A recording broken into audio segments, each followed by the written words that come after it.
মাটির ইন্টারনেট বন্ধ, আকাশ থেকে নেট পাঠালেন ইলন মাস্ক।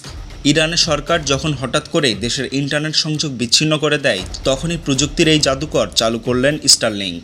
গত 15 জুন এক্সে সাবেক টুইটার মাস্ক লিখলেন, দ্য বিমস আর অন, অর্থাৎ স্টারলিংকের মাধ্যমে ইরানিদের জন্য ইন্টারনেট চালু।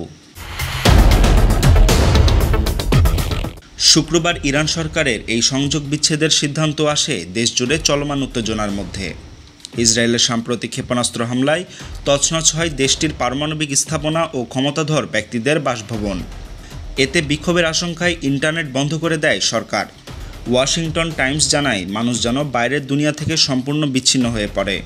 ঠিক তখনই মার্কিন talk show host Mark Levin আহ্বান জানান ইলন মাস্ককে, স্টারলিংক চালু করুন, এটা হবে ইরানি শাসনের কফিনের শেষ পেরেক। মাস্ক দেরি করেননি, কয়েক ঘন্টার মধ্যেই চালু করলেন স্টারলিংক, স্যাটেলাইট ইন্টারনেট, যা মাটি থেকে নয় আকাশপথে ছড়িয়ে দিচ্ছে সংযোগ। ইরানের আকাশে এখন নতুন আশার আলো। নিউজ ডেস্ক, প্রতিফলন।